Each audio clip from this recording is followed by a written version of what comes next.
tarde, estamos de volta com a Sintonia e ao rever aqui a minha vinheta, me veio assim uma sensação de que eu ainda não agradeci ao vivo ao James, que criou uma vinheta muito linda, a gente parece estar mergulhando naquelas claves, mergulhando nas notas. Então, James, aqui o meu muito obrigada. Hoje eu estou, para variar, muito feliz. Eu trago uma pessoa que eu já havia achado interessante, só que ao conversar com ela, nos bastidores há pouco, eu percebi o quanto mais ela é interessante e quantos assuntos que não estão na nossa pauta ela teria para nos contar. Então já fica de antemão um convite para que ela retorne o ano que vem para falar desses outros assuntos. Hoje eu trago a Silvia Anspach, tive que decorar como falar esse nome, que vai dar o nosso boa tarde aos internautas. Por favor, Silvia. Boa tarde, gente. A Beth prometeu que eu seria uma pessoa interessante, eu espero não decepcioná-los. Essa tua apresentação tão generosa, né, de Beth, forma pode decepcionar alguma. O pessoal. Tenho certeza, Silvia. E assim, o que seria a Silvia? Eu começo a olhar aqui, tem umas coisas que ela vai ter que traduzir no decorrer da entrevista. Ela terá que me esclarecer. É bom que é um aprendizado esse programa, né? Ela é doutora em comunicação e semiótica, mestre em linguística aplicada, especialista em psicologia analítica, empresária da área de comunicação, já soube que faz palestras por todo o Brasil, professora universitária e escritora. Temos aqui vários livros da Silvia. E Melosofia, vou querer saber do que se trata. Livro Entre Babel e o Éden, Arte, Cura e Loucura. Silvia, você tem muito para contar para a gente, né? Vamos ver, né? Por onde nós vamos começar? O que você gostaria de traduzir de um pouco do que você faz? Já que tanta coisa, né? Olha, eu sou empresária da comunicação atualmente, mas na verdade a minha trajetória foi uma trajetória bastante truncada, bastante diversificada, né? Eu comecei estudando letras, depois eu fui fazer uma pós-graduação em linguística aplicada, fui mais para a área acadêmica e pensei que estava ficando na área acadêmica mesmo, né? E a partir da área acadêmica eu fui para a docência. Ensinei em muitas universidades, e principalmente na Universidade Católica, na PUC, onde eu fiquei no departamento de inglês durante 27 anos. Mas pela minha formação híbrida, eu dava aula em jornalismo, em artes do corpo, em filosofia, em diferentes áreas. Né? Trabalhava mais com literatura mesmo, principalmente com literatura estrangeira. Né? E depois da área acadêmica, eu fui me voltando mais para a área criativa. Na verdade, depois é uma mentirinha, porque desde criança a criação estava na minha veia. Você já percebia isso? Eu já criava, eu já escrevia, eu era muito voltada para a música, eu vi tua vinheta aí cheia de claves e tudo, né? Era voltada para a música, venho de uma família de pessoas que são voltadas para a música e para a criação artística, para a leitura e tudo mais. Daí eu cada vez mais fui me voltando para a criação e para palestras nesta área de criação. Fala também, alguns temas de suas palestras. A criação literária, né? Psicologia da arte, psicologia da literatura, educação, cultura, comunicação. Eu dou também coaching para empresários, políticos, comunicadores e tudo mais. E me conta como é essa inspiração que você diz que você tem ao escrever. Agora eu vou falar da minha atividade como escritora, né? Bom, eu como escritora, eu sou amadora. Eu não sou uma escritora famosa nem nada, e sou amadora também no sentido de amar o que eu faço. Né? Amadora, olha que interessante essa conjugação. Não só de não ser profissional, não só no sentido de não ser profissional, mas também no sentido de amar o que eu faço. Adoro o que eu faço mesmo. Né? E a gente já estava conversando antes sobre como era criar. Existem teóricos, por exemplo, o Edgar Allan Poe, que foi um grande escritor e teórico, ele dizia que para escrever é necessário você ter uma intenção e saber exatamente o que você vai fazer, muito racionalmente. Determinar o tema. Determinar tudo, todos os mecanismos que você vai usar, que a escritura seria fruto de uma operação muito racional. Eu te digo, para mim não é assim. Que discordância. Para mim vem aquele jorro, vem de um fogo interior, vem alguma coisa, alguma ideia muito vaga, e essa ideia vai tomando corpo, parece que ela vai me tomando, ela vai me escrevendo. Não sou eu mais escrevendo a coisa, é a coisa se escrevendo e me escrevendo, ela toma conta de mim. E depois eu começo a elaborar. E você tem um insight sobre o tema que você vai escrever? Às vezes nem tenho um insight, eu tenho uma ideia vaga e não sei onde ela vai me conduzir. Às vezes eu vou escrevendo um conto, eu lembro que tinha um conto que daí no meio eu plantava uma árvore. Eu pensava, gente, que raio que eu vou fazer com essa árvore agora? E essa árvore foi acontecendo. O resto da escritura foi me mostrando qual era o destino dessa árvore. Que era um conto sobre romãs, a simbologia da romã e tudo. E ele foi se fechando sozinho. A tal ponto, sabe, Beth, que mesmo os meus livros teóricos, não só os livros criativos, quando eu escrevo, eu tenho que estudar o que eu escrevi. Tá. Sabe? Porque tem alguma coisa que é muito inconsciente que vai acontecendo em mim. Pode-se sugerir que você tem alguma inspiração que venha... Não sei se ela vem de um inconsciente mais profundo ou se ela vem de uma coisa divina. Eu sou, por formação, né? Eu sou junguiana, eu fiz uma pós-graduação, uma especialização em psicologia analítica junguiana, e segundo Jung, existe dentro de nós uma estrutura que é chamada self, né? Um arquétipo, aliás, que é chamado de self. E esse self é, como ele diz, a imago Dei, é a imagem divina, intrapsíquica. Quer dizer que a gente tem, dentro da nossa psique, a gente tem alguma coisa, a centelha divina. É o divino a em centelha nós, divina. Né? E por isso que o cristianismo fala, né? Você é imagem e semelhança de Deus. Nós temos essa centelha divina. E você concorda que ao assumirmos essa nossa centelha divina, ao a gente reconhecer em si mesmo Cristo em nós, a gente passa a ter uma vida mais flexível, mais tolerante. Porque hoje, como estão as coisas, é só se digladiando com tudo. É verdade. E quando você se olha como um ser divino, a coisa fica mais suave, não é? Muito mais, muito mais. Eu adorei conversar com você antes daqui, porque esses assuntos me encantam. E você falou que você toca piano. Eu estou percebendo assim, uma afinidade que nós vamos ter que marcar encontro fora da nossa entrevista, Silvia. Sem dúvida, sem dúvida. E o interesse pela literatura veio por imposição, veio porque você teve approach com alguma coisa? Olha, ele veio por várias coisas. Primeiro, você sabe, como uma pessoa que trabalha com música, você sabe que a arte está na veia já. Pois ela está no sangue, ela está no seu DNA, eu acho, né? Ela está no seu DNA, na sua genética. Ela tem a ver muito com o meu temperamento. A música, a escritura, a literatura tem muito a ver com o meu temperamento, porque eu sou muito introspectiva, eu sou voltada para a contemplação, então essas imagens todas do meu interior, eu tenho a necessidade de extravasá-las, de expressá-las. Tem a ver com a minha formação familiar, que eu venho de uma família, como eu disse, de pessoas que criavam e criaram muito, né? De músicos, pessoas que escreviam e tudo mais. A minha avó, que morou comigo, por exemplo, até falecer até os 73 anos, ela era uma grande leitora, uma grande ledora de tudo que era possível. Ela lia desde o jornal até uma literatura de remédio, bula de remédio, literatura de entretenimento, os grandes clássicos, os lançamentos mais recentes da literatura. A escola... Isso refletiu em você. Claro que refletiu. A escola por onde eu passei também era uma escola que incentivava a criação artística. Tanto que eu tenho amigas até hoje que vieram dessa escola, e a gente se encontra ainda, e a maioria de nós se voltou para alguma área de arte e de criação. Eu acho que a escola também influenciou. Então foi uma mescla de coisas, uma confluência. Então isso colocando na nossa atualidade. E não só o ambiente escola, mas o que está no teu DNA também, a tua propensão também, né? O teu talento individual, o teu temperamento também, tudo. Eu acho que é uma mescla de coisas. Que é anos lecionando na PUC, em outras escolas, você percebe que hoje os jovens e as crianças estão um pouco distanciadas dessa possibilidade que você vivenciou com relação a incentivo à leitura? Você está demonstrando isso porque você teve todo um feedback, estava no seu DNA, você teve oportunidades.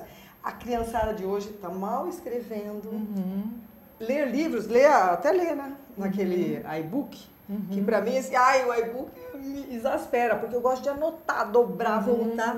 Você concorda que a tecnologia de hoje, que a gente tem que acompanhar, possa estar dando um retardo no aprendizado? Eu acho que não só o retardo no aprendizado, né? Mas, como você falou, existe o impacto da tecnologia, abre muitas janelas, não é? E são muitas janelas que são abertas simultaneamente. O cara que está na internet, ele clica nessa janela aqui, naquela. E na vida diária, a criança está abrindo várias janelas também. Ela vai para aula de inglês, ela vai para aula de ginástica, ela vai para natação, ela faz isso, faz aquilo. E não sobra a janela para a contemplação, né? Para você se centrar. Conexão. Para uma conexão.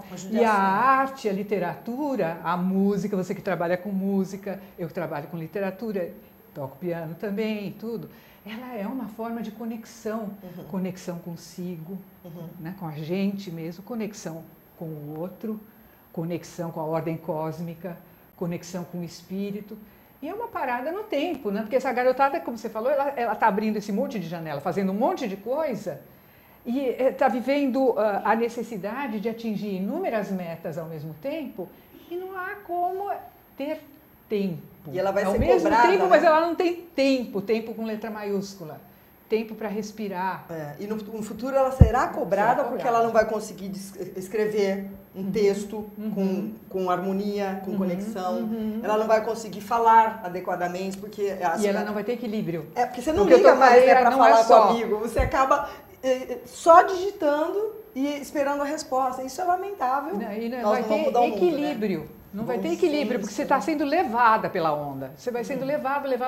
Peraí, e onde é que está o teu espaço? O eu, né? O eu com o outro, o eu com o cósmico, esse eu holístico de que a gente estava falando, o eu com o espiritual. Onde é que está o espaço para respirar esse eu verdadeiro, esse eu essencial?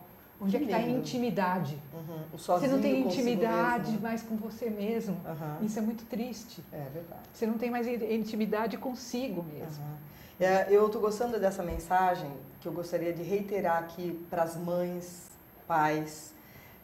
Estipulem, combinem com seus filhos o tempo que eles vão ficar no iPad, o tempo que eles vão ficar ouvindo aquela música que não ouve o som de um pássaro, mas ouve o som que está lá direto.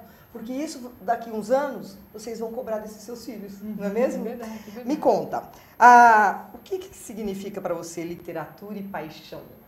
Bom, essa pergunta é boa, hein? É lógico. Bom, em primeiro lugar, o Hegel, grande pensador, ele diz, nada de grande se faz sem paixão.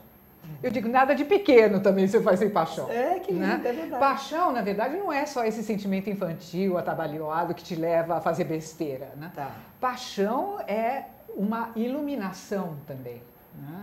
É a conexão com o teu fogo interior, com o teu fogo sacral, com essa imago Dei que eu falei no começo, né? Essa imagem divina que você tem dentro de você. Então, na verdade, se você não tiver conexão com esse fogo sacral, esse fogo fundamental, você não cria nada. E a literatura, a verdadeira literatura, ela capta esse fogo. Além disso, Beth, qual é a imagem por excelência da transformação psíquica no Ocidente? É a paixão de Cristo, Pássio, paixão de Cristo, morte para ressurreição. O nosso ego é uma coisinha muito pequenininha, uma casquinha. Ele precisa morrer para renascer, para desabrochar, para se diluir e permitir uma expansão, para ele crescer. Palavras, e uma maneira de você desabrochar e explodir esse eguinho tão pequenininho, tão medíocre que é o nosso, enxergar com mais olhos, abrir horizontes, desabrochar e se expandir, é a criação artística. Através é a da arte, música, é a literatura. Qualquer forma de arte. Qualquer forma de arte. É uma maneira de você fugir desse erguinho cotidiano, mesquinho, que tem que ir só para a aula de inglês, que tem que só entregar tal serviço, etc., entregar tal tarefa tão bem feita e tudo mais, ir para o judô ou fazer as suas tarefas profissionais e tudo mais. Não. Você tem que ter um tempo para desabrochar. Sair da mecanização, crescer, né? Sair da mecanização e ir para a humanização, e crescer, que é o que pode estar faltando, né? Está faltando humanização. E ideal. Está faltando ideal. Exato. Como faltam ideais, não é? Verdade. Eu sinto assim, a gente é uma gota no oceano, ou a gente pode ser o beija-flor, mas vai precisar muito mais mobilização para a gente retomar como eram os nossos ancestrais, que tinham conexão, sem precisar ter internet, tinham conexão com tudo, não é mesmo? Verdade. Você lecionou literatura, quais os aspectos que você focalizava mais?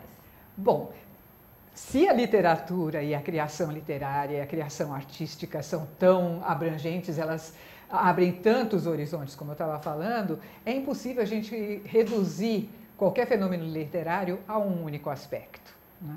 Na verdade, cada texto ele demanda uma abordagem e a gente vai tratar o aspecto para o qual ele nos encaminha em sua leitura. Mas, na verdade, uma das coisas que me encantava quando eu dava aula de literaturas de língua inglesa na PUC eram as literaturas produzidas pelas minorias. Literaturas de terceiro mundo em língua inglesa, literatura do Caribe, Jamaica, Trinidad, você tem até artigos aqui que você mostrou para mim agora há pouco. E tudo, né? Barbados. Eu cheguei, inclusive, a dar uma palestra no final de 2012 na Universidade de Cambridge, na Inglaterra, sobre literatura caribenha, literatura de Barbados.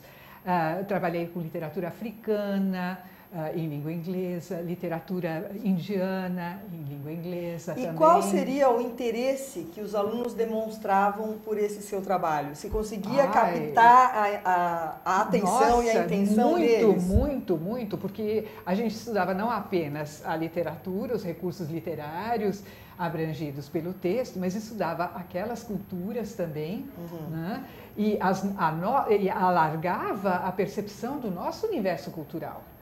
Porque o que a gente sabe de África, de Índia, de Jamaica e tudo mais, né? E mostrava também como nós, desses mundos emergentes, desses países em desenvolvimento, temos tanto a contribuir também. Sem dúvida. Como nós temos uma unicidade, como nós somos únicos, peculiares, né?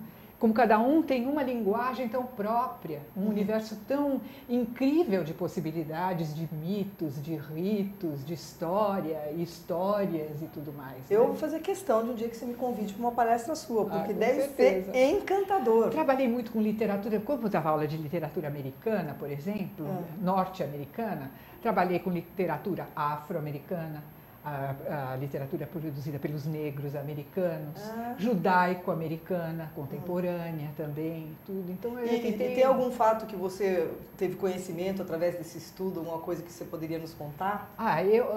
Eu acho que uma das coisas que a leitura dos escritores de terceiro mundo sensibiliza a gente, nos sensibiliza para, desculpe a construção defectiva da frase, mas nós somos sensibilizados de uma maneira particular, a partir dessa leitura, para a questão da escravidão, a barbárie que foi a escravidão. Né? E parece que é uma coisa que está tão longe da gente, não é?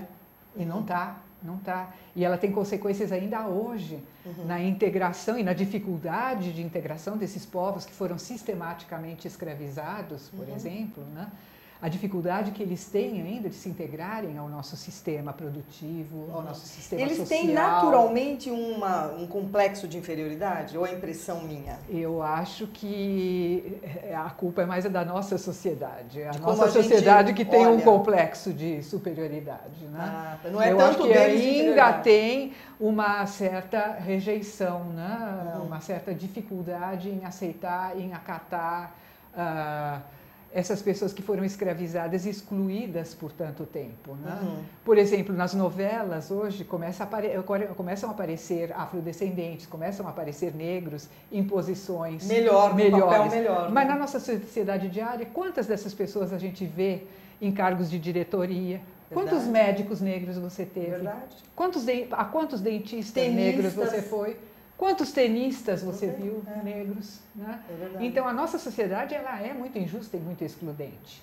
E quando você lê a história, as histórias relatadas por esses povos, a dor toda pela qual eles passaram, nas gerações seguintes. Né? Daí você vê também a dimensão do que foi isso.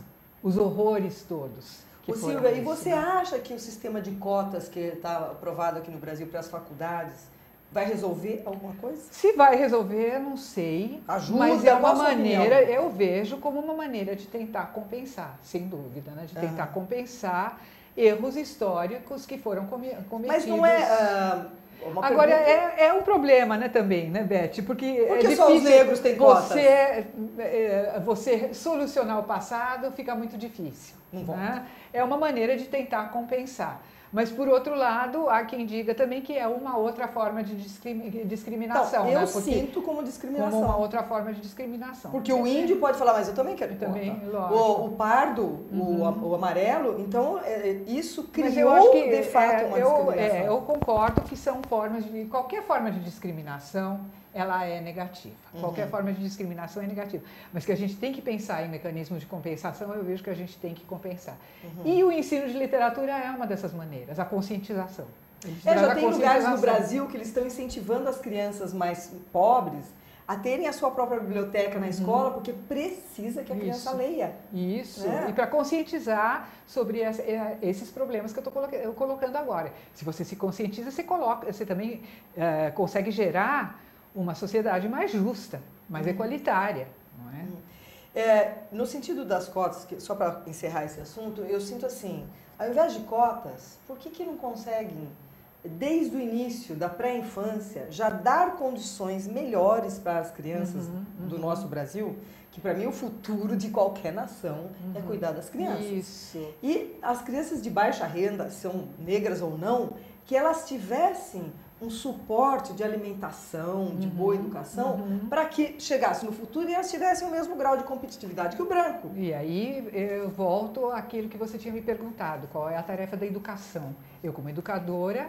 eu tinha essa tarefa de conscientizar.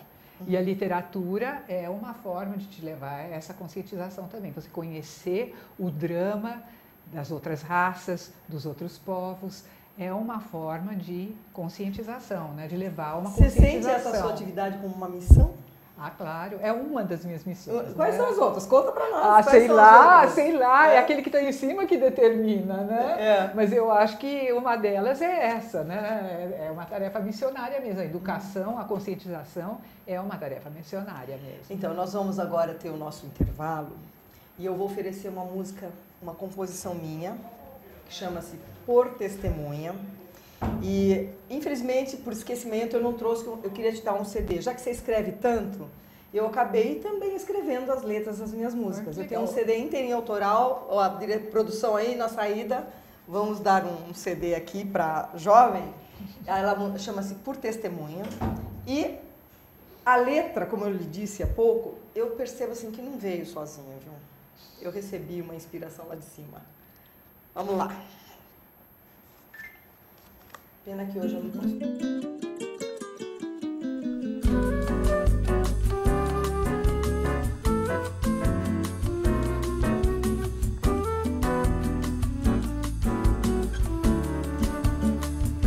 A vida que nos juntou agora retoma um tempo que nem foi embora.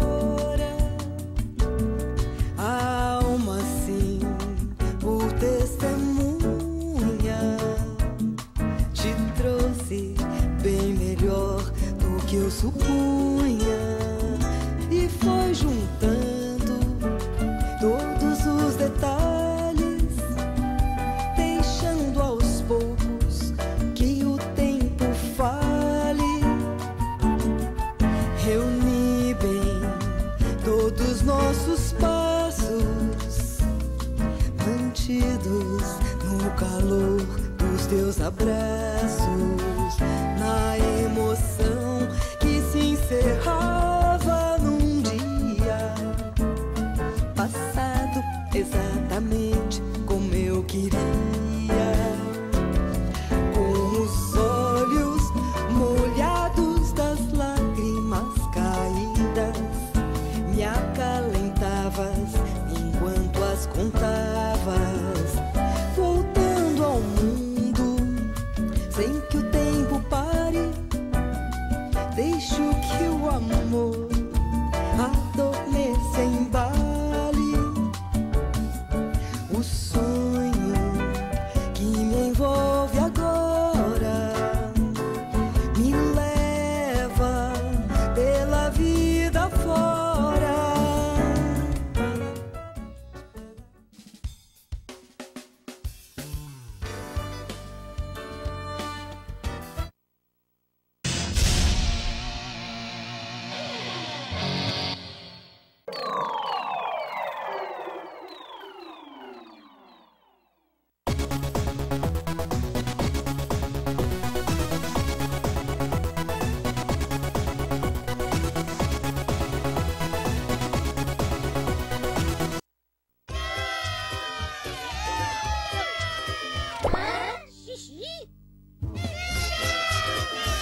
Sim, meus amigos, muito prazer, sou Sérgio Oliveira e estou aqui para lembrar vocês que toda segunda-feira, 9 horas da noite, eu estou aqui na TV da internet com o Futebol Alternativo TV. Sim, Série D, Série C, Copas Estaduais, as discussões de acesso, tudo aquilo que nenhum outro programa esportivo fala, tem a coragem, a capacidade de falar, nós falamos aqui na TV. Toda segunda, 9 horas da noite, só aqui na TV da internet. As nossas recordações são os nossos maiores tesouros. Carregamos durante toda a nossa vida. Manipular, distorcer ou implantar falsas memórias, além de ser uma violência, é crime. Somos responsáveis por esse tesouro. Não promova alienação parental.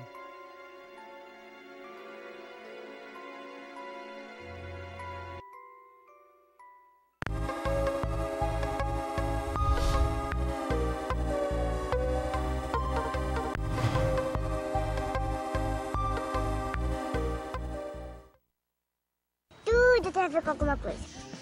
De onde vem a água que a gente bebe? Da torneira. Ih, nada a ver. Vem dos rios que nascem da mata. Sabia que a gente só respira por causa das árvores? A árvore respira? Respira. A árvore respira. E o que você tem a ver com isso? Meu ar. Minha água. Minha árvore. Meu ambiente. Mata Atlântica!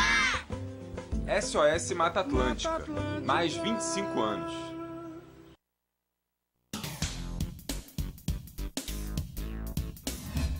Eu sou Cláudio Longo. Eu, Paulo D'Angelo. E eu sou Tarso Gouveia.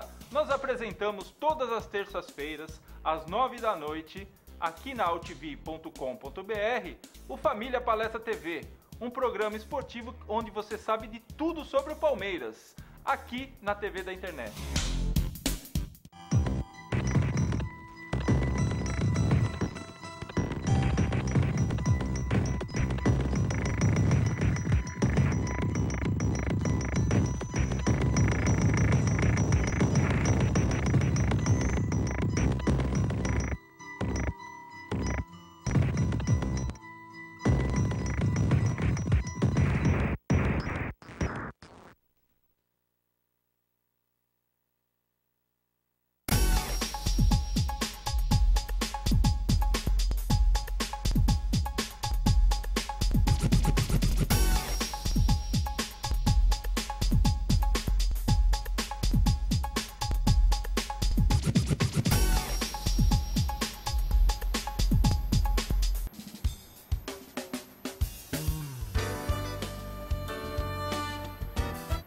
Quanto mais eu converso com a Silvia Anspa, essa grande escritora, esse grande tudo do qual nós estamos falando, mais eu percebo afinidade com ela e quantos assuntos ela terá que voltar aqui para contar para nós. Vamos saber agora, para você, qual é a ligação entre a literatura e outras formas artísticas? Bom, em primeiro lugar, eu vejo que a literatura ela já é um ponto de convergência entre várias formas artísticas. Ela nos fala da arquitetura, do seu tempo, ela nos fala da escultura, ela nos fala da história, ela nos fala de tudo. E ela é uma linguagem que é híbrida. Porque como que você faz? Como que você cria um texto? Através da sua musicalidade, não é? Uhum. Você o cria através de sons. A literatura, originalmente, ela era oral, não era? Sim. Ela era para ser lida. E hoje, quando você lê um texto, você vê que o texto mais bonito é aquele que tem uma musicalidade, né? Que flui como uma melodia. Então, os ritmos, as rimas, os tempos, né? As pausas, as harmonias, tudo isso, os pontos e contrapontos, temas e contratemas, tudo isso tem a ver com o universo musical. Além do que, num texto literário, você usa muitas metáforas, muitas imagens, não é? Ele é cheio de imagens, ou seja, você pinta com palavras também. Então, a literatura em si, ela já é híbrida. Ela é um monte de artes. Fora que ela, com todas as outras formas artísticas, são expressão do espírito humano, são expressão da nossa psique, da nossa alma, do nosso tempo, da nossa cultura, da nossa realidade. Todas elas se integram e se entrelaçam de uma maneira dialógica, dialogada, para nos falar de nós mesmos, do outro, né? da realidade cósmica, da realidade cultural, da realidade histórica. E você percebe, Silvia, se no momento você resolve escrever, que você deixa de estar só, e quando você põe as palavras, parece que tem alguma coisa do seu lado, não é assim mesmo? Sem dúvida. É uma coisa que acontece com a música. Sem dúvida. E você não escreve para você. Você está acompanhada. Do momento que você escreveu, você já está escrevendo para alguém. Não é? Você já está pressupondo um público. De que vale um livro sem leitores? De que vale uma música como a que você cantou tão linda, sem o aplauso, né? Sem o fruidor, né? Sem aquele que o recebe. É aquele flow que causa aquela nossa ação, né? E fora que, outra vez, voltando ao Jung de que eu estava falando, né? Você tem um inconsciente coletivo, não é? Que é seu e é de todos os homens. Do momento que você escreve, você entra em consonância com o teu inconsciente coletivo, você entra em consonância com a humanidade, com todos os homens, com a tua própria humanidade e com a humanidade de todos nós. Você está dialogando com toda a história humana, com todos os seres humanos. Com quantos anos você começou a escrever seus livros? Olha, livro não sei, mas eu escrevia poemas e alguns textos discursivos em prosa já desde criança. Desde criança. Que há alguns escritores que despontaram mais velhos, não tem? Mas, na verdade, eu lancei um livro, o meu primeiro livro de poemas, bem mais tarde. Ele já estava pronto, já fazia tempo. Eram poemas que eu fui escrevendo ao longo da minha vida. Posso ler se quiser. Lê alguma coisa pra gente, vamos lá. Tá bom, vou ler um sobre poesia mesmo. Vamos poder desfrutar aqui um pouquinho, né? Esse é um livrinho que eu lancei aqui no Brasil e nos Estados Unidos, que se chama Patches and Sketches, e em português Cacos e Trapos, não foi uma tradução literal, uma tradução livre. E é um livro de poemas em inglês e em português. Ele foi lançado aqui e num congresso nos Estados Unidos. Aqui e eu vou ler um dos poemas em português. Vamos lá. Que é sobre o que é poesia. Poesia é pingar pingos de chuva nos is. Fazer tremer com tremas. É abrir asas ao invés de aspas. Catar sonhos e senhas nas sendas de indizíveis sons. É nunca fechar nada.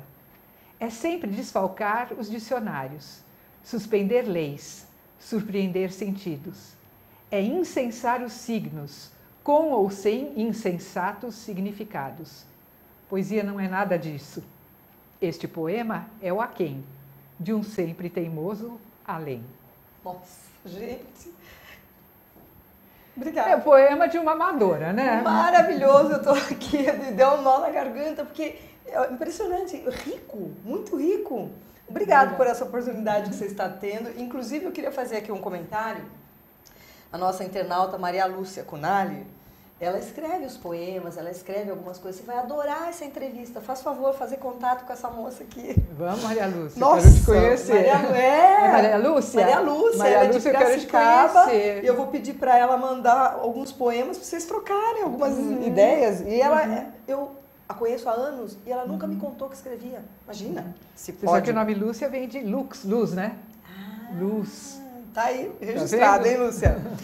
Bom, agora, desde que eu fiquei pensando nessa pergunta, querendo saber o que seria semiótica. Ah, tá. Aqui eu fiz o doutorado em comunicação e semiótica, você ficou intrigada com isso, né? Né? Você ficou intrigada com isso. Desculpe a minha ignorância, mas não sei o que é semiótica. Não é ignorância, porque, na verdade, a semiótica, ela estuda todas as formas de expressão humana, todas as linguagens. E por linguagem a gente não quer dizer, não se limita à linguagem verbal.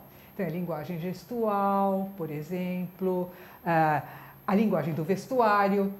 Como que nós nos comunicamos? Nós nos comunicamos pela nossa maquiagem, né? Pelo nosso vestuário, pelos nossos gestos. Então, isso que é semiótica. A semiótica, ela estuda tudo que no ser humano comunica. Tudo que é linguagem. Né? E no nosso âmbito criador e no nosso âmbito de percepção, tudo é linguagem. Tudo é linguagem mesmo, porque você às vezes acha que viu um fato. Você fala, eu vi, o fato é assim, foi assim. Ora, um jornal vai dizer que foi assim, outro jornal vai dizer que foi assado, uma pessoa vai dizer que foi assim, outra vai dizer diferente, né? Por quê? Porque nós somos seres de linguagem. Ao olharmos o mundo, nós já o traduzimos, já o interpretamos pela nossa ótica particular. Nós já transformamos o mundo em linguagem. E a semiótica estuda tudo isso. Então, as formas significantes, tudo para nós significa. Uma mesa não é simplesmente uma mesa. Ela é também um signo de bom gosto, né? Ou de mau gosto. Ela é revelação de uma cultura ou de outra. Ela é inútil numa cultura, ela é útil na outra. Tem gente que come no chão, tem gente que come na mesa. Então, todas essas formas significativas, todas essas formas expressivas são estudadas. E existe pela uma cadeira que leciona de semiótica, isso? Sim, existe. Olha. Semiologia ou semiótica. Existe, vivendo e aprendendo. Eu imagino quanta gente nunca tinha ouvido falar. Quer dizer, eu dei uma definição aqui bem leiga mesmo, não uma definição técnica, né? Mas a semiótica, ela estuda todas as formas significativas, todas as formas de comunicação, todas as linguagens. E como eu disse, linguagem não apenas verbal. Então isso reitera um convidado nosso, acho que de 15 dias atrás, o Gilberto Cury, que ele é da programação neurolinguística. E ele comentou a porcentagem, que até me chocou, que o não verbal corresponde a mais de 90%. Nossa. É isso mesmo? Eu não sei, a porcentagem eu não sei te dizer, mas quando uma pessoa entra, né, na tua sala, ela já comunicou alguma coisa, antes de falar qualquer coisa. Tá. Ela já te comunicou, você já desenvolveu uma antipatia, uma simpatia por ela, a maneira dela andar, a postura dela, o jeito de vestir, o perfume, o olhar, tudo. Ou como ela está com a boca. Como ela está com a boca, o jeito de sorrir, muito, né? Tudo, o cabelo, né? Se o cabelo é tingido ou não, as bijuterias que ela escolheu, as joias que ela usa, você já faz um julgamento sobre classe social e tudo mais, né? E é real isso, que a primeira imagem é a que fica, ou dá para depois a gente isso eu já considerar? Não sei dizer, né? Não sei não, dizer, você na sua opinião, aquilo que você eu tem acho de pronto... que é uma das coisas que influencia na tua percepção, é a primeira, mas eu acho que é um todo, um todo sem dúvida, né? Mas o que comunica é um todo, é uma globalidade mesmo. E se fosse só o verbal, você imagina uma pessoa que fica falando só assim, olha, ela te dá uma conferência só desse jeito, assim, né? Ela te dá uma conferência inteirinha falando, então eu fui assim, no mesmo tom e não sei o quê. Você não vai prestar a menor atenção, você vai dormir. E uma outra que tem charme, que tem graça e não sei o quê, às vezes não falou nada, vão te perguntar, escuta, mas sobre o que ela falou mesmo? Nem prestou atenção. Nem prestei atenção, mas eu achei tão interessante, tão transformadora a experiência de conviver com essa pessoa, que não me importa o que ela falou. E você percebe como eu estou assim somando os pontos, como é convergente você escrevendo e eu fazendo música. Quando a gente fala, é uma música. Porque agora que você deu esse exemplo da pessoa dando uma palestra linear, uníssona, não vai comunicar. Ela precisa ter uma cadência musical, ela ir pelas diversas notas, não é? Se a gente fosse mapear o que você acabou de falar agora, você estaria numa escala só, em 2 ou 3 notinhas. Você lembra quando eu falei da literatura, que ela é música também? É música. Ela é música. O falar também. é música. Ela é música. Aliás, o som é imprescindível na vida da gente, né? É verdade. Se não houvesse som, gente... Vocês já imaginaram, né, uma pessoa numa solitária, por exemplo? Né? É isso que eu fico imaginando, uma pessoa numa prisão, numa solitária, num silêncio absoluto, sem ter com quem falar, palavras. Sem trocar palavras, sem nada. Você já nem exercita mais a tua capacidade comunicativa.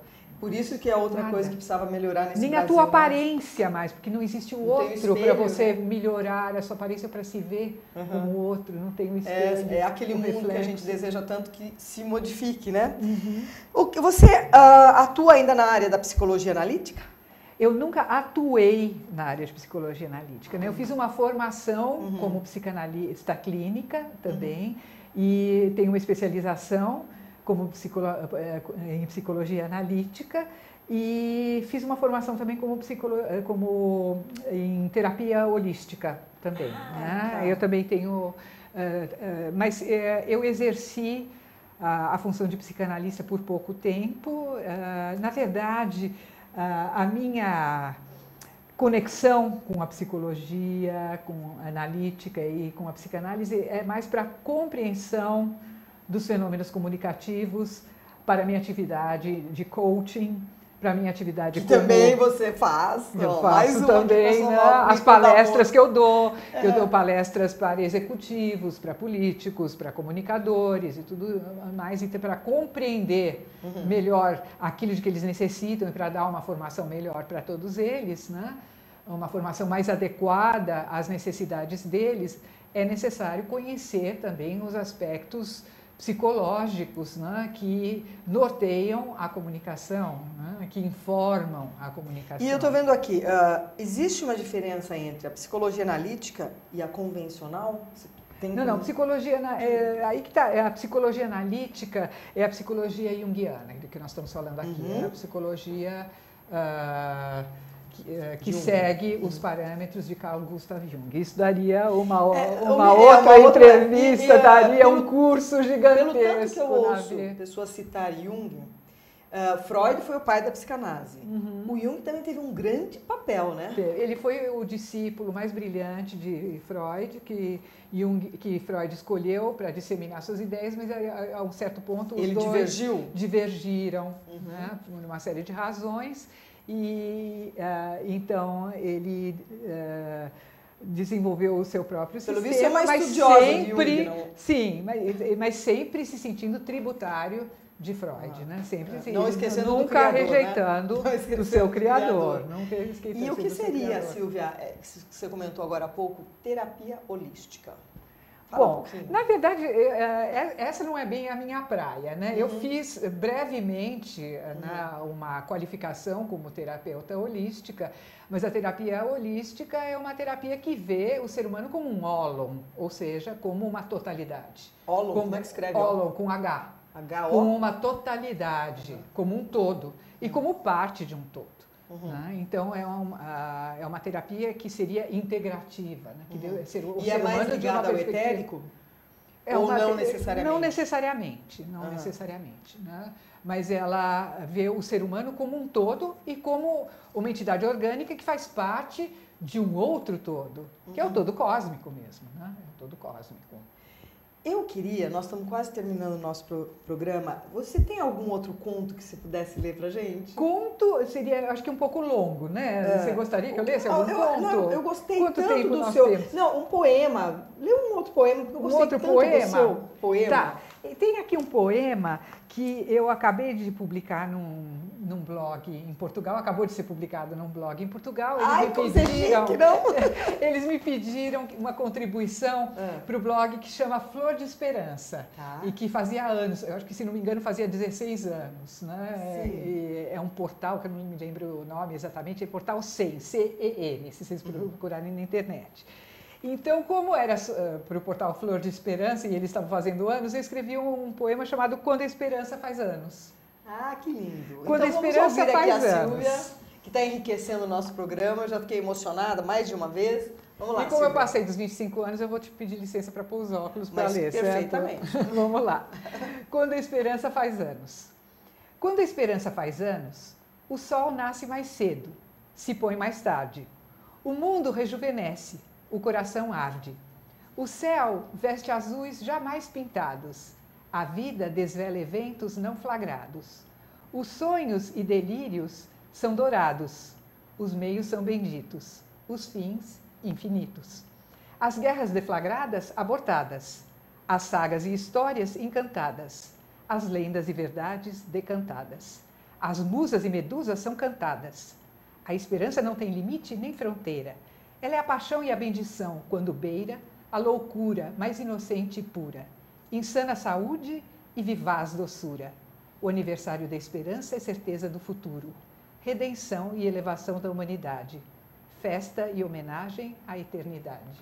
Nossa, gente, é tão enriquecedor trazer um tema como esse de literatura e ter o orgulho de estar recebendo aqui a Silvia, que eu queria mais meia horinha de programa para a gente poder comentar mais coisas. Eu queria agradecer de coração, Silvia, você ter dedicado o seu tempo. Eu sei que você não mora aqui em São Paulo, está em Alphaville, pega aquele trânsito. Você poderia deixar uma mensagem para os nossos internautas? Eu gostaria de deixar essa mensagem de que eles não se esqueçam, nesse mundo ensandecido, enlouquecido pela busca do mais, do possuir, consumir, buscar mais o ser, a conexão, a reconexão, a religião no sentido de um religamento com o self, um religamento com o teu centro mais sagrado, com a tua intimidade, com o teu ser. E um religamento com o teu ser é um religamento com o coletivo, com o outro, com a humanidade. Não se esquecer disso nunca. Fazer tempo, criar parênteses nesse tempo enlouquecido de correria para meditar, para criar, para respirar. Respirar poesia, respirar literatura, respirar música, amor, arte, conexão. Silvia, muito obrigada pela sua presença, agradeço demais e complementando sobre o que ela falou de religião, que é o religar, eu diria que a gente precisa, com a comunicação, lembrar do significado da comunicação, é comum-ação. Então, há que se haver esse religamento e a comunicação. Vamos lembrar disso para a gente poder tornar esse universo em que vivemos melhor. Até a próxima quinta, que nós vamos falar de um assunto muito importante e eu vou deixar aqui vocês com uma curiosidade que só saberão na semana. Até lá, obrigado, até mais.